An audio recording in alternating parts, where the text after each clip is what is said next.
اهلا وسهلا بيكم في حلقه جديده من برنامج اعمل ايه. خلاص 2022 بتنتهي وداخلين على سنه 2023 وكلنا بنتمنى نبدا بدايه جديده ونفتح صفحه جديده مليانه نشاط وطاقه، وان احنا ناكل اكل صحي ونملى حياتنا افكار صحيه عشان تقلل شويه من القلق والتوتر والطاقه السلبيه اللي احنا عايشين فيها.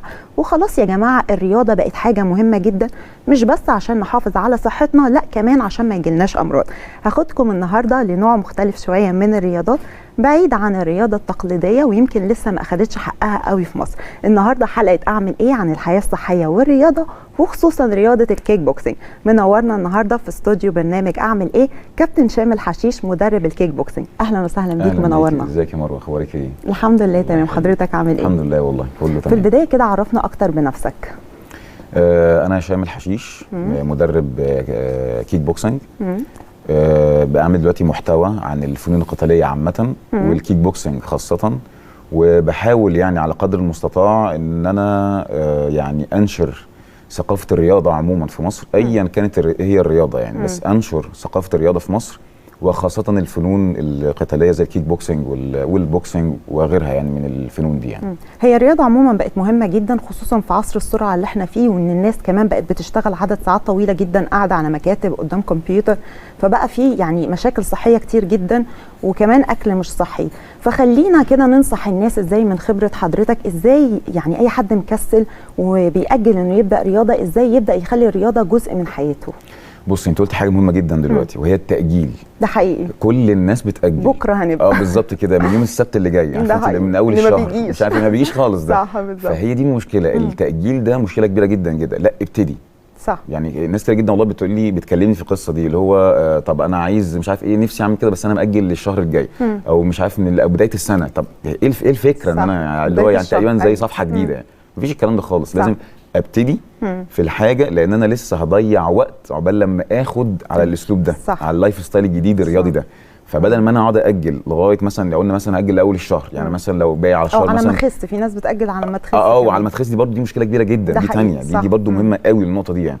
حته ان انا اجل لغايه مثلا اول الشهر او اول الاسبوع والحاجات دي كلها، اعمل حسابك ان انت برضه هتقعد تفضل تاجل، وهنقول ان انت ان شاء الله هتنزل على اول الشهر، لكن على اول الشهر انت برضه خلي بالك هتقعد وقت تاني هتضيعه بل لما تاخد على اللايف ستايل الرياضي ده. صح. فعشان كده ابتدي على طول، لان انت في وقت هتضيعه مش ضايع في الفضاء يعني، لكن هيضيع برضه في الفايده ان شاء الله، لكن هتضيعه فابتدي وخلاص. يعني ناخد الموضوع قفش على طول. بصي من الاخر فعلا قفش. والله فعلا يعني الموضوع لازم يكون قفش يعني حقيقي. لان انا بقول لك عقبال لما اخد على اللايف ستايل الرياضي ده حاجه كبيره جدا، بغير من لايف تاني لستايل تاني طبعا، حاجه تانيه خالص أكيد يعني. طبعا. ملاكمه الركل او ملاكمه الارجل او الكيك بوكسينج، امتى وازاي ابدا العب كيك بوكسينج؟ والله انا ليا نظريه كده ووجهه نظر خاصه.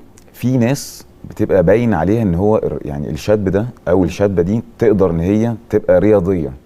يعني هي جسمها مساعدها او جسمه مساعده ان هو ومناسب ليه جدا ان هو يلعب رياضه.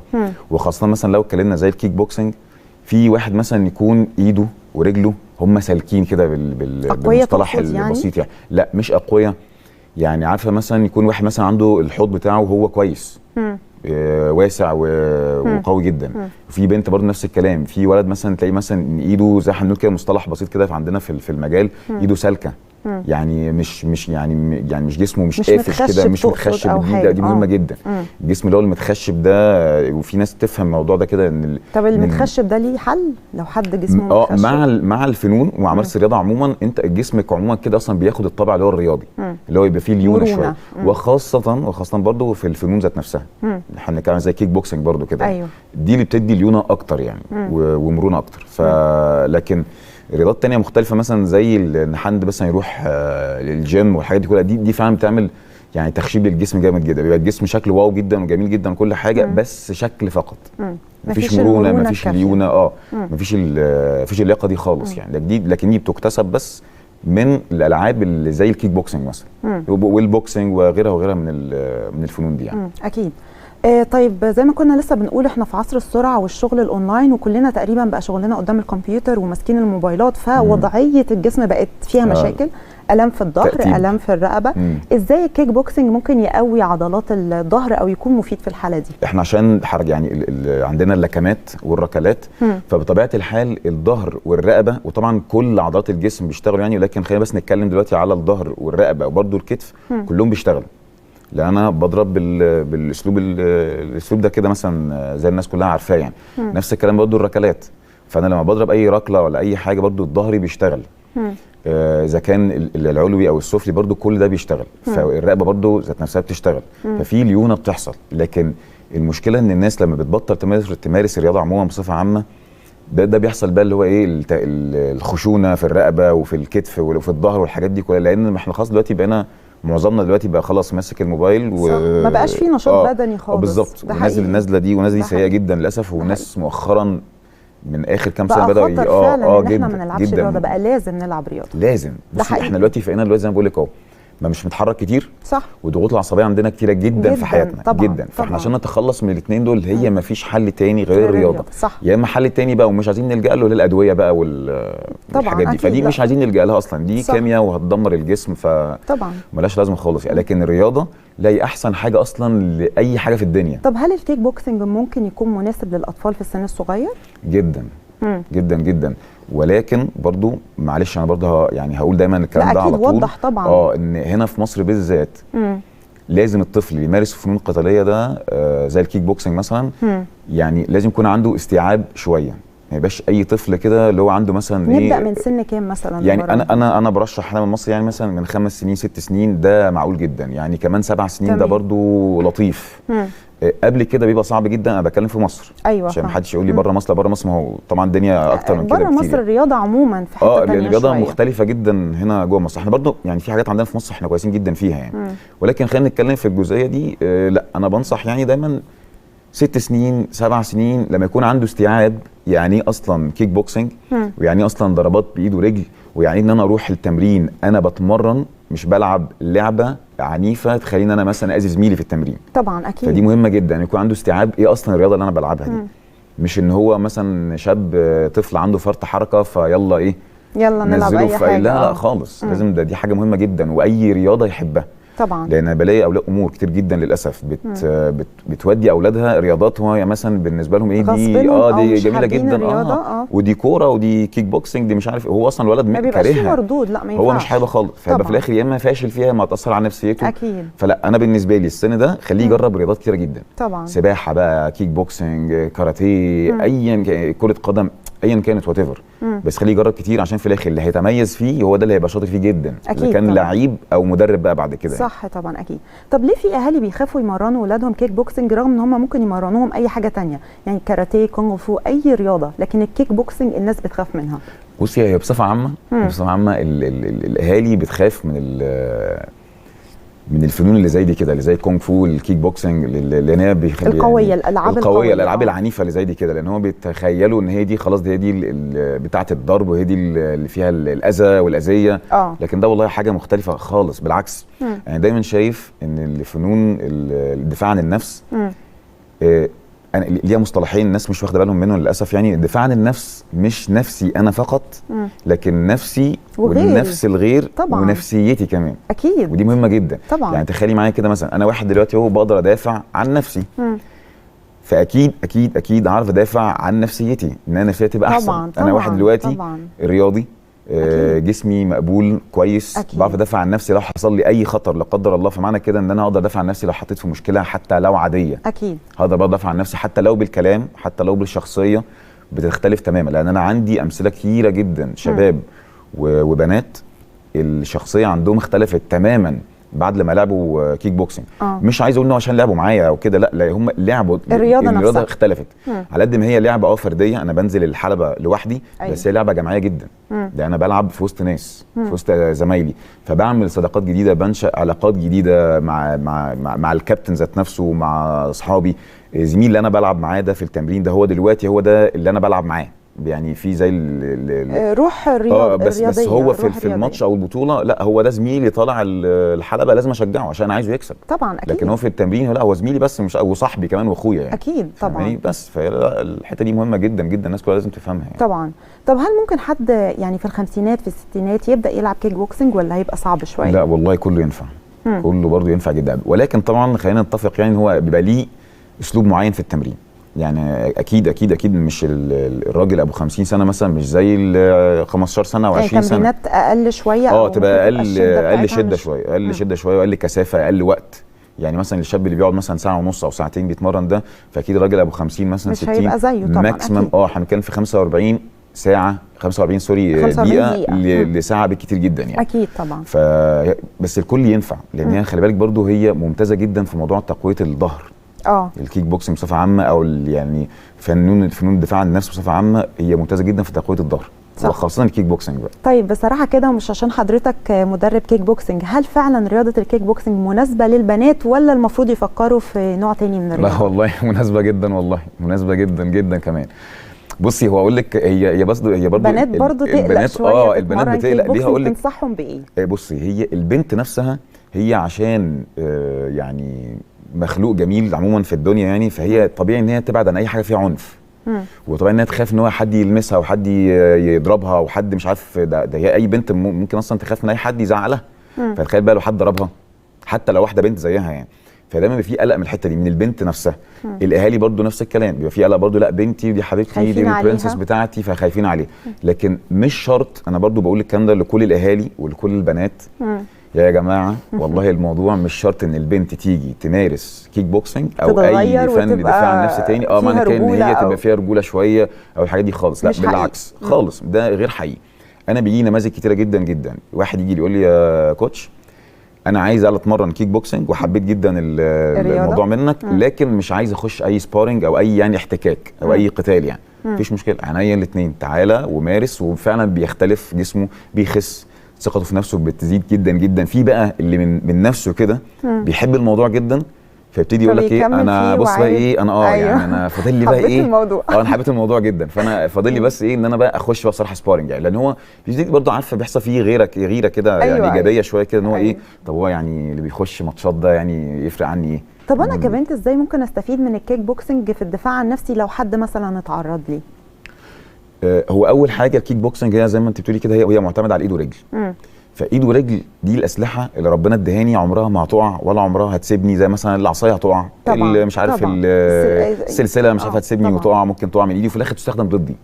لكن اللكمه بتاعتي والركلات بتاعتي مش هتسيبني، طول عمرها موجوده معايا. فانا لازم الاول اعرف ازاي استخدم الاسلحه اللي ربنا ادهاني، مش الاسلحه اللي هي الخارجيه دي، انا ماليش دعوه. الحاجات دي كلها ممكن تقع مني وتستخدم ضدي زي ما بقول لك، لكن اللكمات والركلات عمرها ما تقع. فبقول لاي بنت الاول سيبك من اي حاجه اللي الناس اللي هم بيقولوا دفاع عن النفس، اللي هو يعني من الاخر اعلمك كام حركه دافع عن نفسك والحاجات دي كلها، كل الكلام ده غير صحيح، مش حقيقي ومش حقيقي. وزي ما بنقول كده دايما يعني ما ينفعش تعلمنا حركتين كده على الهوا ندافع بيهم عن نفسنا لو اتحطينا في موقف محتاجين. بص ممكن حركتين بس يعني فعلا كيك بوكسنج يعني جمل كيك بوكسنج حاجه فعلا فن دفاع عن النفس. لكن يعني اللي هي الموضوع اللي هو مثلا حد مسك من ايدك ازاي، ايدك مسكك من مش عارف من الاشارب، من الشعر، من الكتف، الحاجات دي كلها كل الكلام ده يعني يبعدوا عنه تماما. مش دلوقتي، او على الاقل مش دلوقتي. لازم اتعلم الاول الاسلحه اللي ربنا ادهاني، وبعد كده استخدم الحاجات الثانيه اللي هي الزيادات دي يعني. اكيد. طب عايزين حركتين كده للمبتدئين. طيب مبدئيا انا ممكن اقف هنا كده صح؟ يا ريت. طيب مبدئيا انا في حاجه عندي اسمها فايت ستاند او وقفه قتاليه. دي الوقفه العاديه بتاعت اي بني ادم واقف في الشارع يعني. الوقفه القتاليه بتاعتي هي ان انا برجع رجليا اليمين دي ورا بجسمي، وايديا الاثنين دول فوق ماشي عند دقني كده، ودقني دي لتحت. انا كده الوقفه دي فيها اتزان اكتر، مش بقدر اقع بسهوله لا قدام ولا بالجنب يمين او شمال ولا ورا. ايديا الاثنين دول لما يكونوا فوق انا بحمي اي ضربات طايشه جايه لي من اي حد في الشارع، لان معظم اللي بيتخانقوا في الشارع بيتخانقوا بالضربات الطايشه اللي هي ايه، ده حقيقي، القصيره اللي هي اي كلام دي يعني. فلا لازم اكون ايديا الاثنين فوق بحمي بيها وشي وضلوعي وجنابي والكلام ده كله. انا طبعا بحكي بالاختصار يعني. ولما اجي اضرب ضرباتي تكون كلها مستقيمه، يعني مستقيمه ان انا واقف كده بالظبط كده، بضرب الشمال بتاعتي اللي اسمها الجاب، بضرب بالشمال تكون مستقيمه. اليمين نفس الكلام الكروس بضرب تكون برضو مستقيمه، فاقف الاول صح في اي موقف اتعرضت له في الشارع، اقف بس الاول صح وتكون ايديا فوق وابتدي اضرب ضربات مستقيمه. في حاجات كتيره جدا جدا طبعا زي الهوكس، الابر كاتس، الحاجات دي كلها طبعا الركلات، بس مش بنصح يعني ايه بموضوع بيها الركلات دي في الشارع يعني اكيد، وللبنت بالذات، من البنت خاصه طبعا صعبة يعني طبعا اكيد. الركلات اللي في الشارع دي مش يعني احسن ربنا حاجه. يحفظنا يا رب من الحاجات دي. امين يا رب العالمين. وما نحتاجهاش ان شاء الله. طب هل لو حد زايد في الوزن يقدر يتمرن كيك بوكسنج ولا لازم يخس الاول؟ لا يقدر جدا برضه. هي دي نفس الكلام برضه زي ما قلت لك في الاول كده، ان هو لازم يرمي نفسه في التمرين على طول، لان هو ده اللي هيخسس. واللي عايز اقول لك ان الكيك بوكسنج كمان بتحرق كالوريز عاليه جدا جدا جدا. يعني انا ممكن استخدم الكيك بوكسنج كطريقه ان انا اخس واشد جسمي بالظبط. مش لازم يعني دفاع عن النفس حاجه، وان انا اخس واشد جسمي واغير من نفسيتي دي حاجه تانية خالص. بس ينفع استخدمه كطريقه للتخسيس. ما انا بقول لك في ناس بتجيلي بتقول لي بس انا عايز بس ايه ان انا اتمرن، مش عايز قتال. يعني لحد وزن كام كده ممكن يتمرن كيك بوكسنج؟ لو وزنه زايد قوي الاوفر ويت والله عادي كله يقدر، بس انا بقول لك كل مفيش واحد خطوره على الركب. لا خالص. ما انا بقول لك كل واحد ليه التكنيك بتاعه، ليه الكثافه اللي في التمرين بتاعته. عشان كده بقول لك دايما ايه، مش واحد مثلا يعني مثلا هنقول طفل عنده 15 سنه وده عنده 15 سنه، لكن ده اوفر ويت وده وزنه بتاعه كويس، ده ليه تمارينه وليه كثافه الشده في التمرين بتاعته مختلفه عن الشخص اللي هو اللي جسمه خفيف اكيد. فيفضل يتمرن زي ما هو كده بالكثافه بتاعته دي لغايه لما بيخس بالتدريج واحده واحده خلاص، وياخد وقته. ويا ريت ما يكونش فيه استعجال اذا طبعا. كان ولاد ولا بنات ولا صغير ولا كبير. الرياضه ما ينفعش فيها الاستعجال خالص، لازم تبقى جرادوال خالص. فما يستعجلش. وبرده النصيحه الثانيه ان يا جماعه الرياضه هي لايف ستايل، ده اسلوب حياه مكمل، ما ينفعش بالظبط مش فتره وخلاص. عندي فرح الشهر الجاي بالظبط كده. مفيش اللي هو ايه بص انا بيجي لي الحاجات دي والله يعني بص يا كوتش انا عندي فرح كمان شهرين وانا مش ساحر، انا مش ساحر ان انا شهرين مش هنلحق يا جماعه. بالظبط كده. فدي لا لازم ده اسلوب حياه طبعا، وما يبقاش برده فيه توقعات العاليه. أكيد. ان انا جاي في يعني في 3 شهور انا شفت غيري على في الفيديو اللي انت بتشوفوها على السوشيال ميديا ازاي تخس 10 كيلو في 3 ايام. لا دي بقى بالظبط كده. دي خطر جدا، خطر جدا جدا. لا خدوا الموضوع بهدوء شديد جدا جدا، لان انتوا بتتعلموا. وابدا من بدري كل ما ينفع، يعني كل ما ينفع تبدا من وانت طفل. يا ريت يعني يا ريت طبعا. مفيش حاجه اسمها انا اتاخرت، لان برضو بيجي لي المسجز دي مثلا. في ناس فعلا كبار في السن بيقولوا لا انا مش هبدا رياضه دلوقتي. لا ده مش عايز اقول لك كبار في السن كمان، ده في والله بيجي لي مسجات فعلا واحد يقول لي يا كوتش انا عندي 17 سنه، انا كبير قوي، انا كده اتاخرت ولا كده انا فاتني القطر يعني.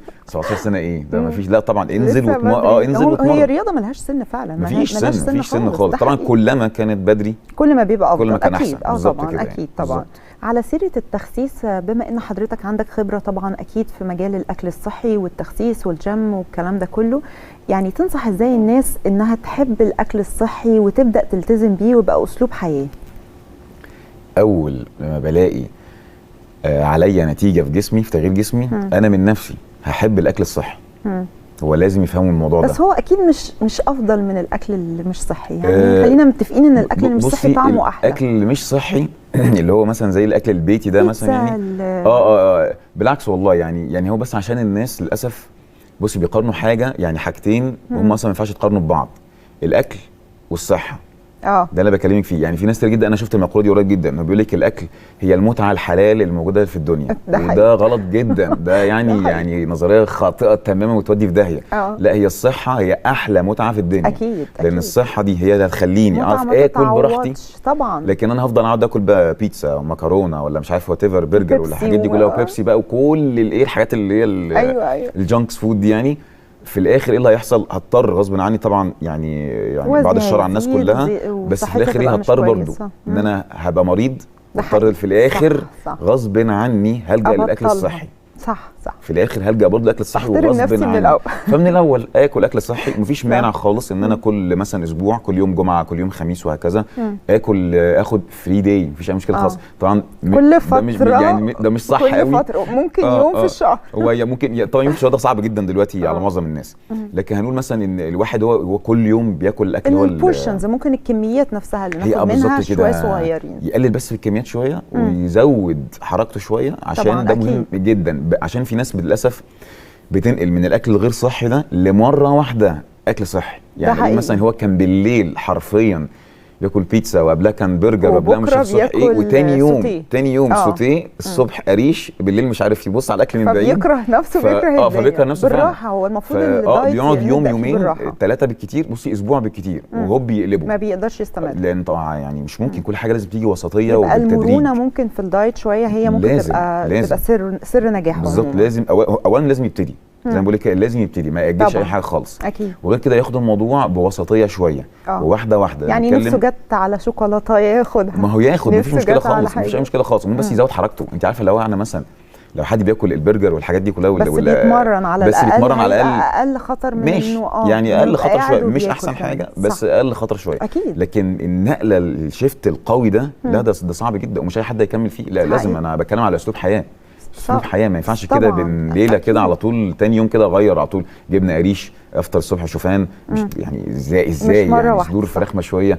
انت اصلا انت بشوف امبارح كنت بتاكل ايه؟ ايوه صح، ومتعود على ايه، فمستحيل يعني. فبقول لك يعني تاني موضوع الصحه والاكل، الناس بتقارن ببعض بحاجتين اصلا ما ينفعش تقارنوا. صح. الصحه دي هي دي الدايمه بالنسبه لي، لكن الاكل هي متعه لحظيه وشكرا. طبعا اكيد. اكلت الاكل الفلانيه، هي فكره المتعه اللحظيه دي احنا لو فكرنا فيها يمكن فعلا تظبط معانا الدنيا بالظبط. شويه. هي متعه لحظيه فقط، لكن جسمي بيبقى حلو، وهي مش متعه حلال برضه، انت معاك حق يعني. بالظبط. لا هي الناس دي المتعه الحلال اللي في زي السجاير، زي ما زي السجاير هي بالظبط. الاكل الكتير بيزيد الصحه طبعا. السجاير بتديكي كميه نيكوتين في جسمك، ودي اسرع حاجه بتخليك مبسوط في ساعتها.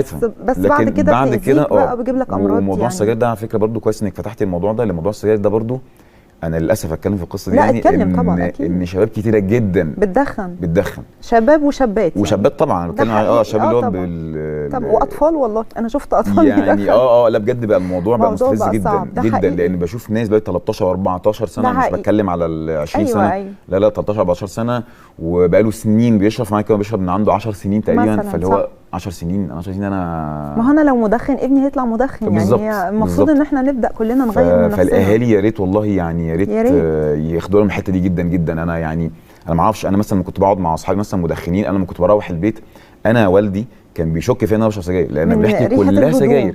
وانت ازاي الاب ده او ليه الامر ده ازاي ما شكتش في ابنك ان هو بيشرب سجاير لغايه دلوقتي؟ انا مش عارف. هل انت عارف ان هو بيشرب سجاير لكن مش عايز تعالج الموضوع دلوقتي او عايز تاخده واحده واحده؟ مفيش مشكله، بس ارجوك يعني الاهالي كلهم خدوا الموضوع بجديه، لان فعلا التدخين مؤذي جدا. انا بتكلم عن التدخين بس على فكره، السجاير فقط، مش بتكلم على في حاجات ثانيه. في بلاوي ثانيه اكتر بكتير، لكن يعني على الاقل السجاير دي بدايه. طب هل الكيك بوكسنج زي الجيم كده هيحتاج مني نظام اكل معين ومكملات غذائيه معينه؟ كيك بوكسنج زي اي رياضه بالظبط، لايف ستايل معين، وجبات معينه صحيه. ما ينفعش زي ما بقول لك مثلا ان انا بنزل العب رياضه وقبلها مثلا اكون واكل وجبه غير صحيه خالص. ويا سلام بقى لو واكل الوجبه دي مثلا قبلها بساعه كده ولا حاجه، مش هنزل اعمل حاجه اصلا.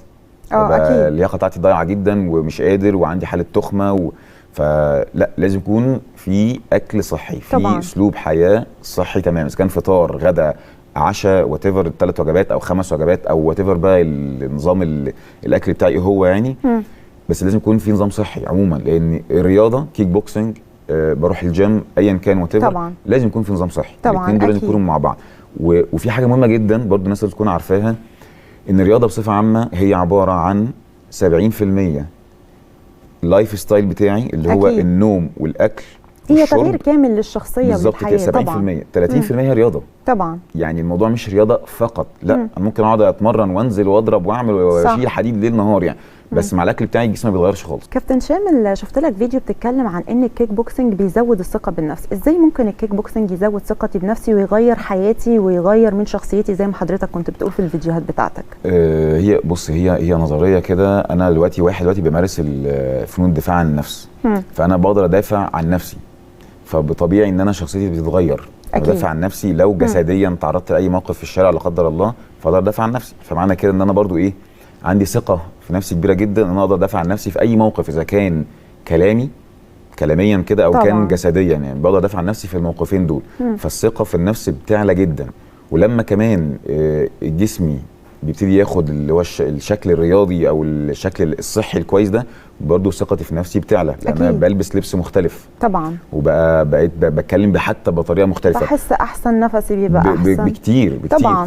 فصحتي لما الصحه بتتحسن بصفه عامه فعلا الثقه في النفس بتعلى بطريقه جامده جدا جدا حقيقي. لان للاسف الناس اللي هي يعني مش واخده بالها من صحتها بيبقى عندها عدم ثقه في النفس شديده جدا. اكيد. او على فكره بيضحكوا على وعدم نفسهم. ثقه في جسمها. في جسمها. يعني النقطه دي يمكن عدد كبير جدا من الناس مش واثقه. طبيعي ان اي حد دايما يعني مثلا عنده خجل شويه من جسمه فيبقى عنده برضه عدم ثقه في حياته عموما. طبعا اكيد. لكن لما أكيد. يكون جسمه كويس وصحي وواثق من نفسه جدا فالثقه بالنفس بتعلى جدا. اكيد جدا. اكيد. طيب حضرتك عملت فيديو قلت فيه انه خلاصه الحياه الصحيه انه كل اكل نظيف وكمان زود مجهودك. عايزه من خبره حضرتك كده روشته لاي حد عايز يشوف تغيير حقيقي في جسمه وفي الثقه في نفسه ويعني يبدا حياه جديده مع السنه الجديده يعمل ايه بالظبط؟ يعني ادينا كده روتين للناس عشان نختم بيه الحلقه. والله بص هي لو روشته كده لطيفه يعني بسيطه يعني اول حاجه بس ان هو يبتدي فعلا زي ما قلنا ايه ان هو يبتدي يتمرن او يبتدي ان هو يغير من اسلوب حياته ده ويكون عنده صبر شويه. الموضوع زي ما قلنا اسلوب حياه فعايز وقت زي بالظبط كده يعني هي عاده خلاص عندي. صح. يعني زي بالظبط كده مثلا ان انا يعني عايز ان انا مثلا اتمرن كورس او اخد مثلا بدرس حاجه طبعا فهي دي دراسه انا أكيد. بستمر بيها على طول. ما ينفعش انا مثلا اخدها ايه شهر شهرين واقف. صح. لا دي لازم على طول عندي عشان يبقى في ممارسه على طول الموضوع ده فخلاص هو دي تبقى ده اللايف ستايل بتاعي يعني. وتالت حاجه انا ما يكونش عندي توقعات عاليه. ما يبقاش اذا كان فنون دفاع عن النفس متخيل ان هو خلاص هيبقى لان انا في ناس مثلا تبقى عندها ايه استعجال قوي قوي قوي قوي. يعني مثلا واحد كذا حد يجي يقول لي مثلا بص انا عايز مثلا ايه في خلال شهرين ثلاثه كده ابقى فان دام العرب فيعني فاهمه فطبعا ده غلط جدا ما ينفعش حقيقي. ما ينفعش. لا لازم يكون عندك صبر ويكون توقعاتك يعني ليها حدود شويه ما يبقاش ان انت ايه سقفك عالي قوي كده يعني. ولكن هم بس يبتدوا ينزلوا الموضوع مش صعب جدا ومش سهل ولكن ممكن يتعمل يعني. طبعا اكيد. كابتن شامل حشيش مدرب الكيك بوكسنج نورتيني. ميرسي جدا على النصائح الهايله دي. ربنا يخليك يا مروه. شكرا جزيلا. ميرسي جدا. ميرسي جدا لكل اللي اتفرج على الحلقه واتمنى ان انتم تكونوا استمتعتوا بيها. وحقيقه يا جماعه الصحه كنز وفعلا يمكن هي الحاجه الوحيده اللي ما نقدرش ان احنا نعوضها. ما تنسوش تتابعوني على السوشيال ميديا باسمي مروه حازم على الفيسبوك وعلى اليوتيوب والانستجرام. اشوفكم في حلقه جديده وسؤال جديد وان شاء الله تكونوا دايما بصحه وعافيه.